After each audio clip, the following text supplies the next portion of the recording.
can have a goal or a desire or a plan, but it requires some work.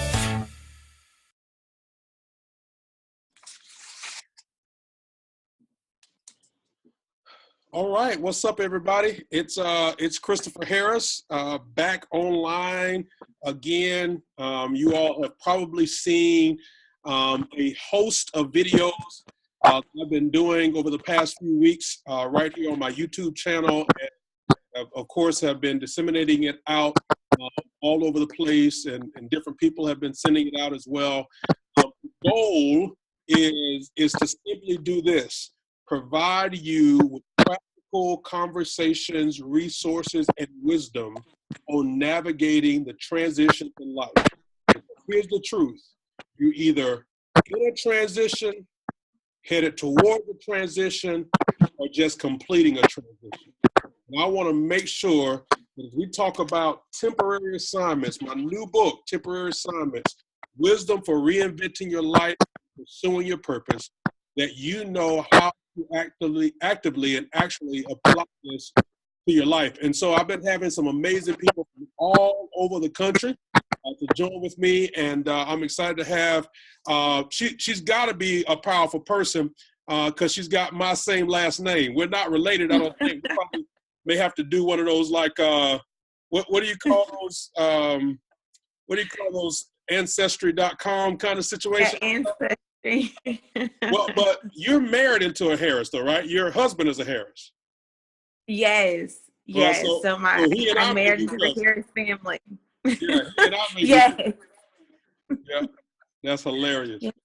Yeah, so glad to have you on, everybody. This is Chandria Harris, the Get Hired Guru extraordinaire, helping people all over the country navigate their careers and their professional lives and the outcomes of what it means to manage your brand and be professionally astute and just all those dynamics.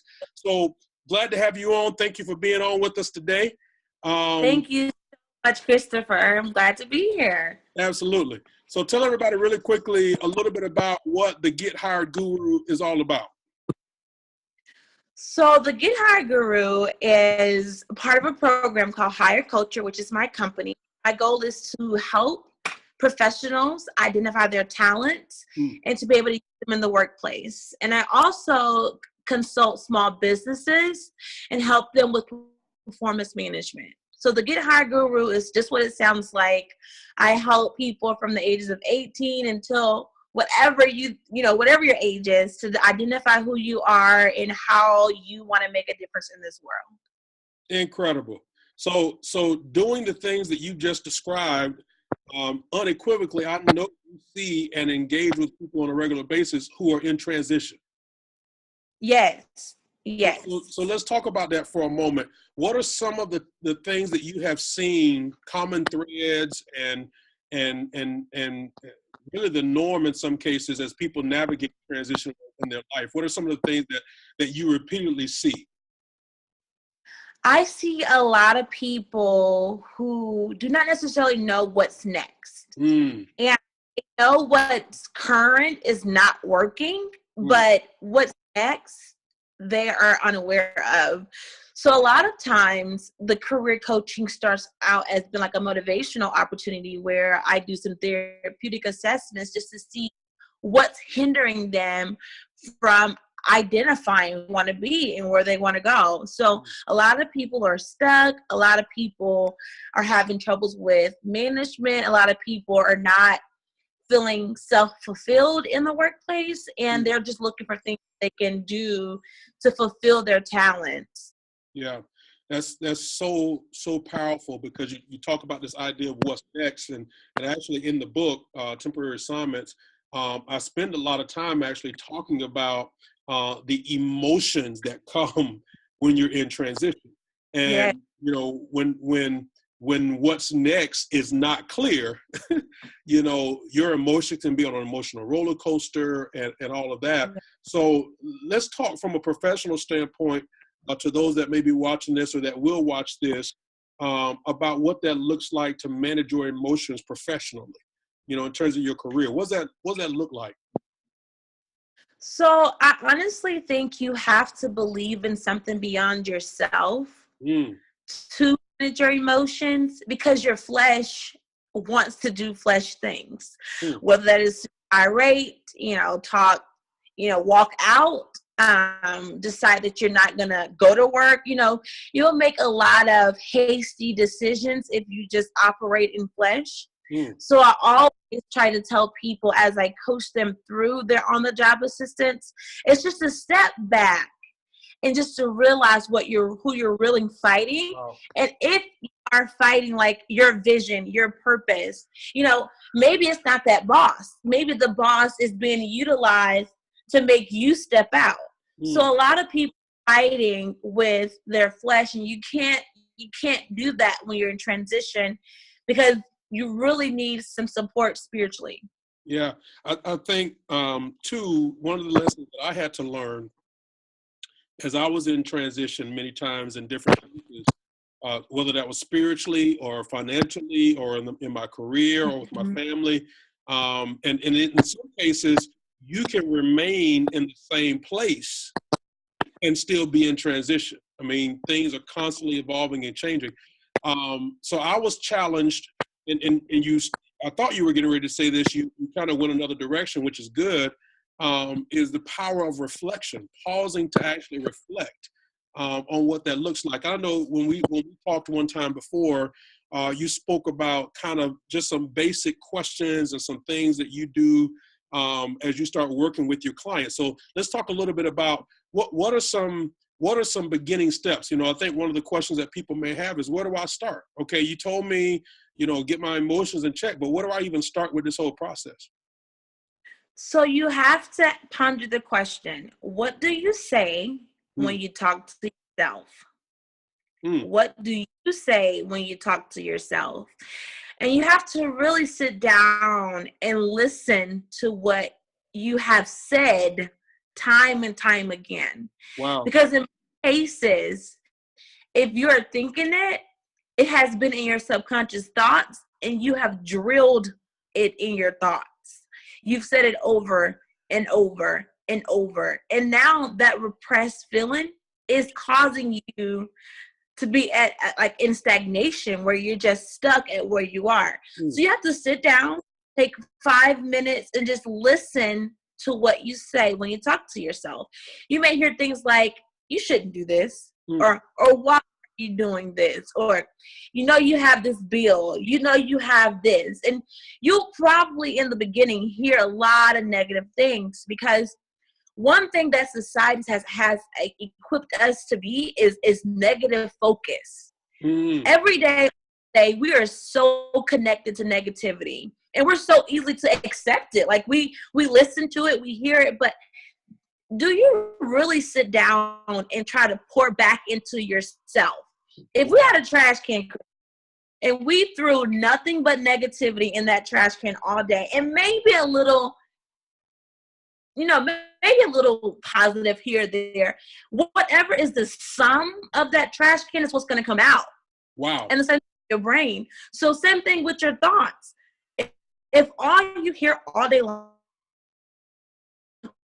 and you never sit down to give yourself some positive, what you're going to carry is negative energy. That's so good. That's so good. So all of us have a narrator. Is that what I hear you saying? Yes. That's incredible. Yes, we all have subconscious thoughts that really drives our focus. It's not our conscious thoughts, it's your subconscious thoughts. It's the thing that you told you time and time again. I always tell the story, and I'll share it with you, and I want your viewers to hear it, because I just want you to understand the effects of us listening to others and not following our goals. One Thanksgiving, my mom charged me with making the ham. I'm from Mississippi, so the ham is a huge deal in our family. And my mom says, as I smothered it with Coke and pineapple juice, she says, cut the back of the ham off. And I'm like, Mom, why? She says, we always do it that way. and I'm a scholar, so I never accept just this is the way it goes, because it's a perfectly You're a fine scholar, ham. but you're from Mississippi too, so I know you didn't talk back to your mama. I did. I said, Mama, in a very nice way. I said, Mama, why are we cutting off the back of this ham? She says, well, I was taught that way. My mom does it that way. We should just do it this way, Chandria. Just do it. I'm like, no, I'm calling Grandma, right? I called Grandmother Christopher. I said, Granny, why did we cut off the back of the ham? She says, I don't know. Just do it. We don't really eat it. It's just like the bread. Just don't eat it. And I'm like, that is just crazy. Like, where'd you get that from? She says, well, my mom told me the same thing. Well, of course, this Thanksgiving Day became to be like a puzzle piece, because now I'm calling my great-grandmother asking her why. And I'm going to tell you why my great-grandmother. Fortunately, she's still with us that you were able to call. Yes. So I called her and I said, Granny, I am making the ham for Thanksgiving, and I want to know, why did we cut the back of the ham off? And she laughed. She says, baby, the pan that I had was too small. Years, Christopher, my family cut off the back of the ham every holiday because my grandmother's pan 20 years ago was too small. Come on, y'all. We got to get a new pan now. Yeah, we can get a new pan. Now, this is the teaching moment. We never stop to ask why. We always just go with the status quo. Wow. You may say, well, I want to do this. I want to try to do this. And they say, no, don't try that, girl. I heard it was hard. That class is hard. You can't buy that car because of something they've heard 10 years ago. Wow. So, I mean, it's important to make sure you question the status quo. Like, why is this the way it is? Wow. So that you won't feel like you can't get further or try your goals because your friends feel like it can't be accomplished. Like you can't accomplish it. Wow. That's why I shared that story with you. That's incredible. Let me poke the hornet's nest for a moment with this idea that you just mentioned about asking questions and shaking things up and challenging the status quo, et cetera. All of the research that we read, particularly around millennials and those that were born basically from 1972 to present, generally don't have a problem with challenging the status quo or challenging those in authority. From a professional and a career standpoint, what's the wisdom that we can offer folks regarding when and how, and maybe those times when they should not try to challenge the status quo? What does that look like? That's a great question. I would recommend in any position, especially if you're just starting, you should just take some time and observe. It is always important to know the environment and to know if the environment is warm to innovation. And I think that starts early on, even in the interview. I think it's important for you to identify if this is an area where you can be creative and offer input. Because oftentimes you will find that out in the interview. So and it's a challenge for millennials and a lot of professionals every single day with this issue, because millennials want to lead.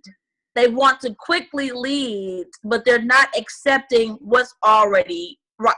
They're not analyzing their situations. Yeah, I spend a lot of time in the book. There's actually a chapter that I have titled Rookie Mistakes. And I think one of the takeaways from that chapter is this notion that if you don't know how to go in to a place first, and number one, learn the culture before you try to change the culture, right? That's true. That's true. Two, develop credibility with the people that you're leading or that you're working with first. And so, how many people have you seen that have, hindered or redirected their career because they didn't do one of those two things? It happens often. And I see it mostly. Generation X usually follow the status quo. Like, you'll notice they'll take their job seriously. They will stick it out. They will work really hard. They really usually don't question much to the boss. Not outside of work, they have tons of questions, but to the boss, they don't question.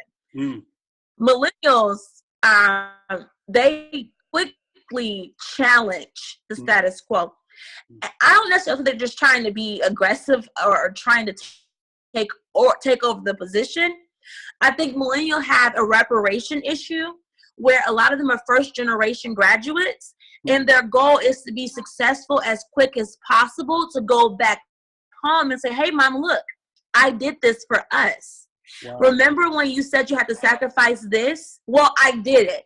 So their resiliency and their ambitiousness is been, turned and flipped as being like, controlling or not listening, but they really feel like I will find self-fulfillment if I can just show my mom that I obtained this job and that I do this.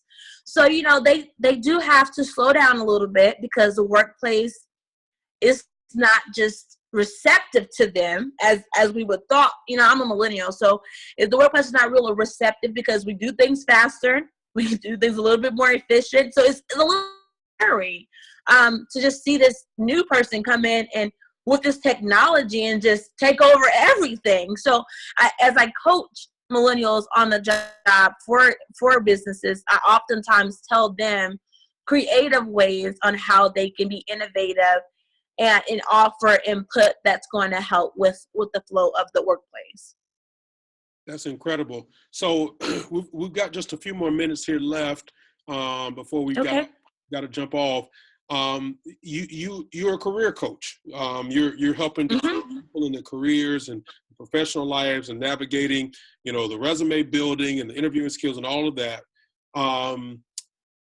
If someone is looking to get a career coach, what are 2, 3, 4 questions that they should be asking the career coach so they can get the results that they really need to be getting? Great question. Number one, you really should question their education and their accolades. You want to be sure that your coach is not only skilled, but have had experience and on different levels. Yeah. There are a lot of social psychologists out here who may not have had the psychology training they necessarily need. So when it comes to like your brain and your thoughts, you want to be very careful with allowing someone to help you influence that. Wow. So make sure you ask questions about their education, number one. Number two, you want to ask them about their experiences. Like, you want to tell them your story, and I call this a discovery consultation, and ask them for resources. They should be able to, a discovery consultation. Yes, I want to discover what it is that I need to help with. Yes, so you want to know, I particularly want to know your story so that I can know how to help you, and even ask them for resources. Like, they should give you guided practices, whether that is book, literature along the way that shows what they're talking about is credible. And there's measures to show the stability in the stats to show that this is correct. Wow. So I would say always ask about their experiences, ask them for, their education, and then ask them, do they have a niche? Like, is there someone you work with particular that can help me with this? And I know a lot of career coaches who spend a lot of time trying to identify their niche so that they can truly serve a population thoroughly. That's awesome. That's awesome. Well, tell everybody that's watching this how to find you, where to find you online and on social media. Give them all those handles real fast, and then we'll wrap up. Okay, so you can find me on Instagram at the Get Hired Guru, all together, no spaces. My website is Hire Cultures with an S, and the hire is spelled HIRE. Hire Cultures with an S.com. I do have a Facebook, the same thing, Hire Cultures. But reach out to me if you need any assistance. I'm happy to give you resources to help you along the way, and I will be sure to help you understand, even if I'm not the coach for you, how to prepare for a coach to help you. That's incredible, Ms. Harris. So let me ask you this. Do you have a one-page resource or something that I could throw on my website? And so those that watch this video will be able to go to my website and see that as a PDF or something that they could download? Absolutely. I can definitely get that sent over to you. That's incredible. That's incredible. So I am very glad. I'm gonna have to tell my wife that we met some more family, some cousins from Nashville, Tennessee, by way of Mississippi. So thank you for being on today. This was absolutely incredible. To everybody that's watching, thank you all for tuning in for a few moments. We've been talking about temporary assignments. You got to go get the book. Go buy the book. Go get the book. Yeah, temporary assignments. Wisdom for reinventing your life and pursuing your purpose. You can go to Amazon. You can go to Barnes & Noble. Soon to be on iBooks. You can also go to my website, ChristopherJHarris.com, and get it. Of course, follow me on all platforms at CJ Harris, ONE. CJ Harris 1 spelled out. Guess what? A brother is even on Pinterest. Go check a brother out on Pinterest. And, there's not a lot of us on there, but we're on there. So check us out. Join in on the fun. If you got some comments, I'd love to see. Hear some of you guys put a couple comments in there. Again, Ms. Harris, Chandria, thank you so much for being on. We look forward to more partnering later on and being able to help people pursue their purpose, walk through that discovery phase, and really, as believers following Jesus Christ, maximize their careers at the same time. So we want to make sure that we're spiritually minded and earthly good. Yes, I love that, Christopher. I really do. Thanks for saying that. Absolutely. All right, everybody. We'll check you the next time. Next video, same bat channel, same bat time. 2 fingers. Peace. Thank y'all.